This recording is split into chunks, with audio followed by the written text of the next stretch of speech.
Hello, believers. Welcome back to another episode of Holistic Hive. I am so thrilled to have you here with me today.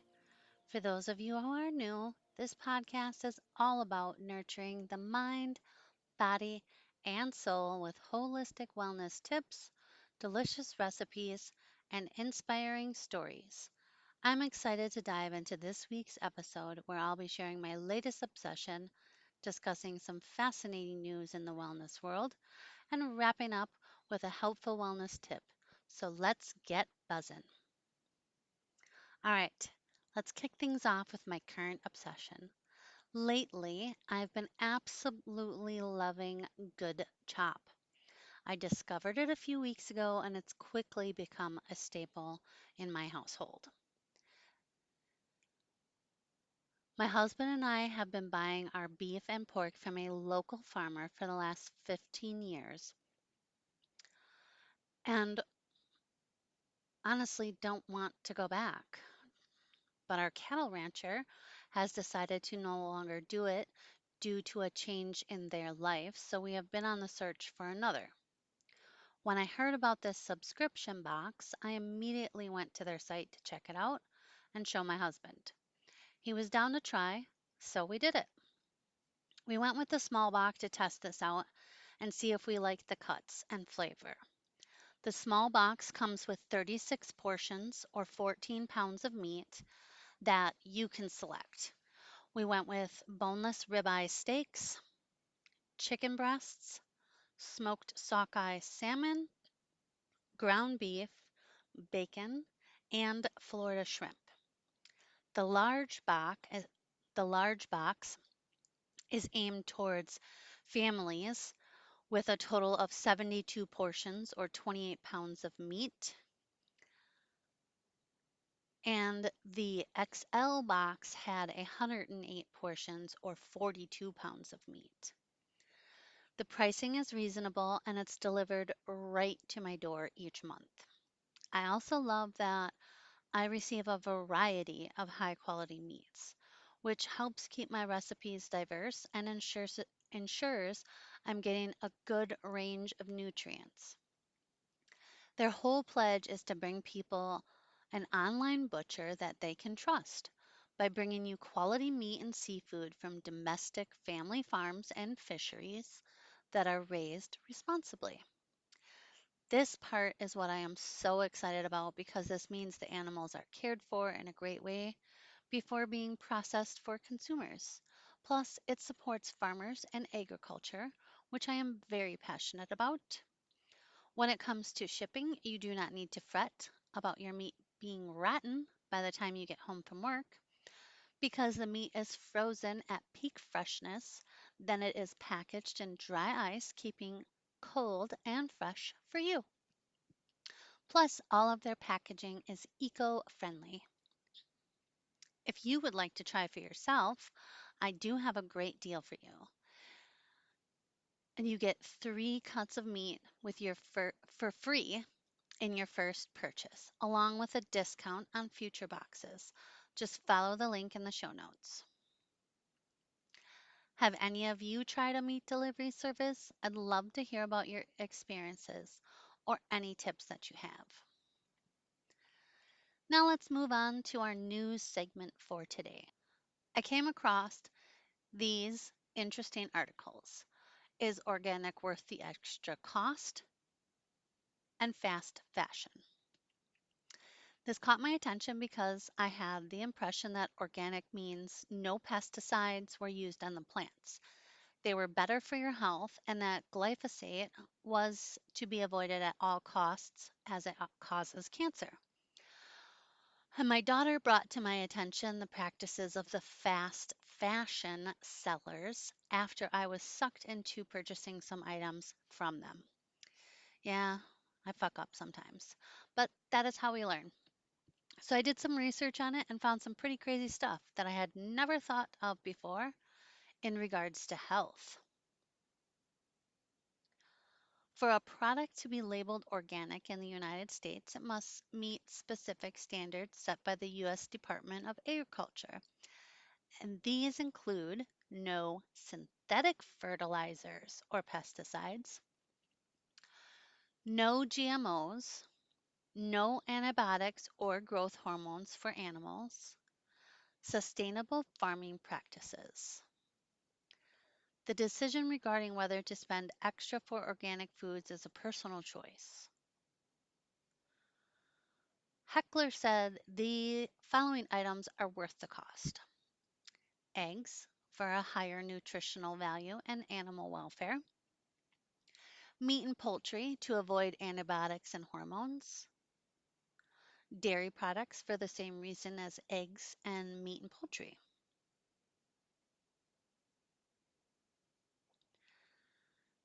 They also suggested skipping these items for organic classification: canned goods, frozen goods, packaged snacks. Her summary is produce, dairy, and meat products may warrant paying more, while canned goods and snacks might not. Here's what I found from other articles and my thoughts. While organic foods reduce your exposure to pesticide residues, there is no conclusive evidence that they are better for your health. I think it comes down to food choice. If you feel more comfortable eating organic versus conventional, then do so. If you can afford organic over conventional, then do so. I personally get some organic groceries and some that are not. It is not about the quality or health aspect. It is about the taste for me and my family. For example, we were all not liking the taste of conventional milk, so we are not drinking it very often. When we switch to organic, we consume so much more milk than before. Wash your fruits and vegetables. I went over to Reddit to see what people are saying there, and there's quite a bit of ranchers that had great points on there, so let me share some with you. Organic does not mean they do not use pesticides. They just do not use synthetic pesticides. Buy local. This way you know where it is coming from. You are lowering the carbon footprint. You are supporting your local agriculture. The produce is fresher, so in return, tastier. I love this comment here. I try to buy as much local food as I can during our growing season from my local farmers market and the local health food store in my area. I remember last year when I bought a head of cabbage that was the size of, like, I don't even know how to explain it. It was so big. It was bigger than a watermelon, like an extra large watermelon times two. We had so much cabbage, it was ridiculous. I was able to make several freezer meals and give away half of it.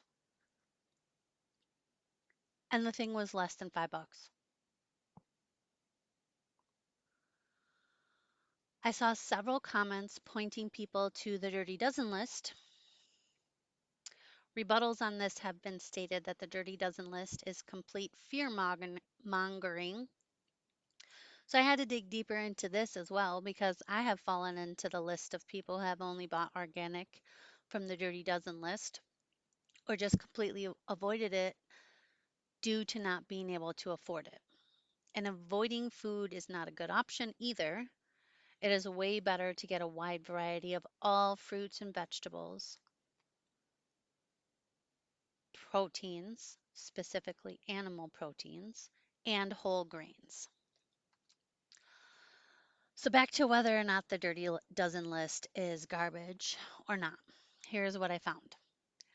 Several articles have debunked the EWG for their Dirty Dozen list, stating that their lists are inaccurate representation of the USDA data.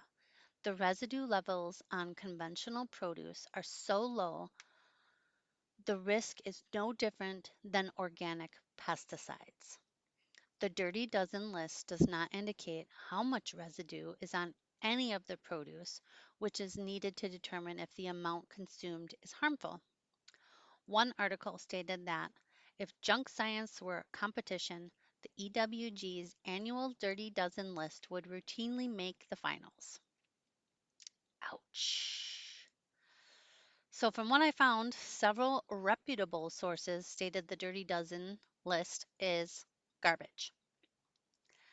Any produce is miles better for you than processed foods. Yes, eat whole, real foods. I will stand on this hill forever. Buy a wide variety of whole, real foods that will nourish you to thrive. And do not fall into the fear mongering of organic or conventional, because real whole foods is better than no food at all, or junk food, junk processed food that's not even really food. Ugh. When it comes to my family, we locally source most of the meat from farmers in our area. We have been doing this for the past 15 years. It helps support our local agriculture, and the final product tastes so much better.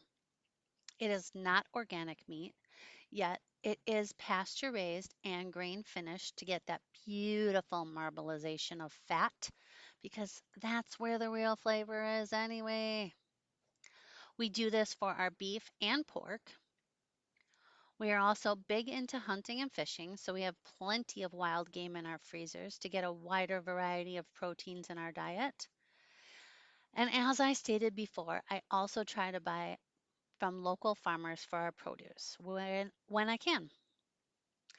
I'm not here to tell you to not eat organic and only eat conventional, or vice versa.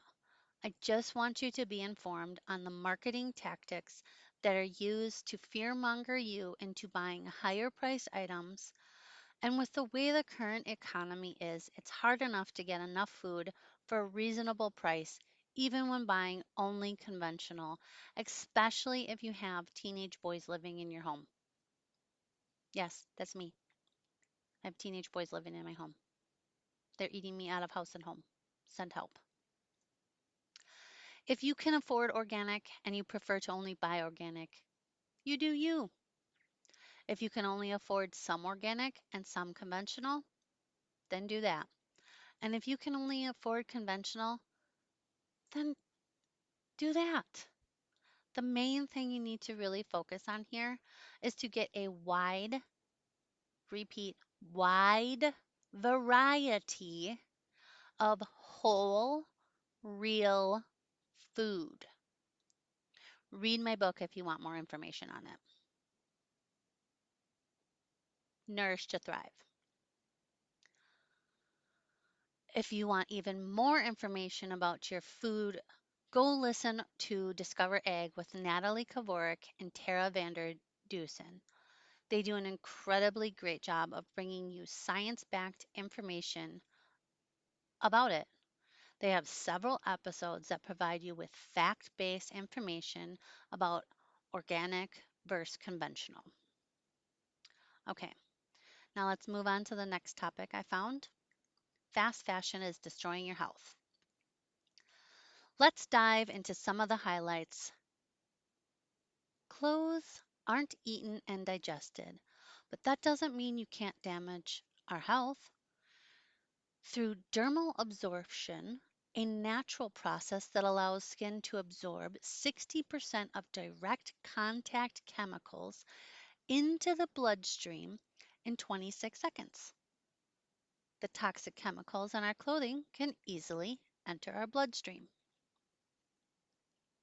Many clothing products known for being technologically innovative, including sweat wicking or odor reducing athletic wear, contain toxic chemicals such as triclosan and nanoparticles.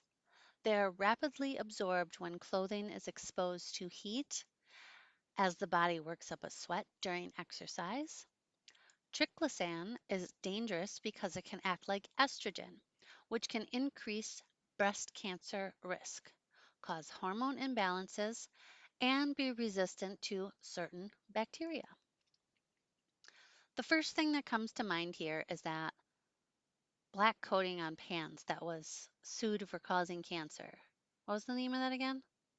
Oh, yeah, Teflon. There are many chemicals similar to Teflon that we are absorbing through our skin and harming our health by buying that $5 shirt because we saw it trending on TikTok or Instagram. Why are we so obsessed with keeping up with the Joneses anyway? What is wrong with just having your own style, wearing what you want when you want? Why can't we just be ourselves and not always want to fit in with others? I am by no means not guilty of purchasing some of the fast fashion brands. Hello, it's me. I am the problem. But here I am getting informed so I can change and make better choices moving forward. I do thrift a lot and get hand me downs from family members so that the product can be thoroughly used before we either turn it into rags or donate it ourselves. The amount of clothing that is tossed into landfills is astronomical. If you did not know, my full time job is in the waste industry, and I am very passionate about the reduce, reuse, recycle, as well as lowering our food waste that enters landfills. Just to throw some numbers at you, about 11.3 million, let me say that one more time, 11.3 million with an M tons of textiles end up in landfills every year. That is roughly 81 and a half pounds of textiles per person per year in the United States. That is absolutely insane to me. Why? I get that not all items that get donated get sold either, but there has to be a better way here. Why can't they be repurposed into blankets, rags, bags, or anything else that we could use? Or is it just that it's no longer in, so we just discard it without another thought? Another shift I made was getting some basic pieces that could be interchanged and curated into several different outfits. This approach has also helped with the decision fatigue of what to wear. I simply grab a pair of pants, a shirt, and a sweater. If I want to spruce it up, I will add some beautiful accessories to change it up. I love thrifting. I actually do not really buy very much clothing as I am so loving these simple, basic colors and being able to utilize five tops and five bottoms into 25 different outfits. And that does not even include any sweaters or cardigans. But I do thrift home goods that I need to replace, such as plates, cups, silverware. I do try to match things somewhat, but it does not bother me that much to not have a completely matching dinnerware set. If it does the job and isn't poisoning me, I am happy. Since I am a rather big thrifter for things, or I have a ton of hand me downs, I searched for sustainable and non toxic clothing brands.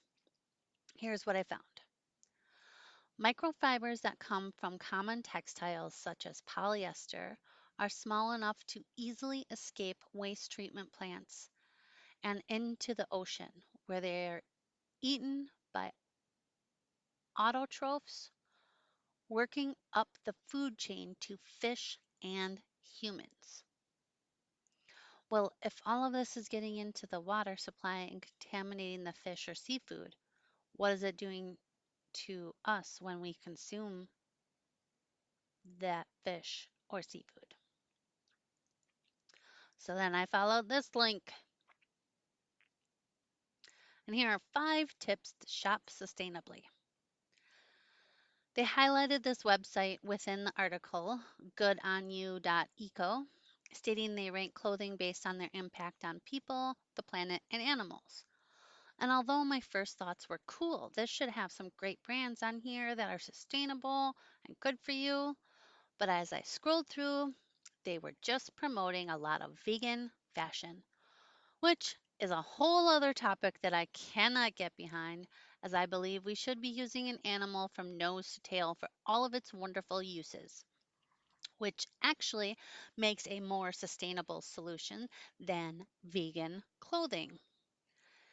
They stated to do your research as there is a ton of greenwashing, but in my opinion, their webpage is no different.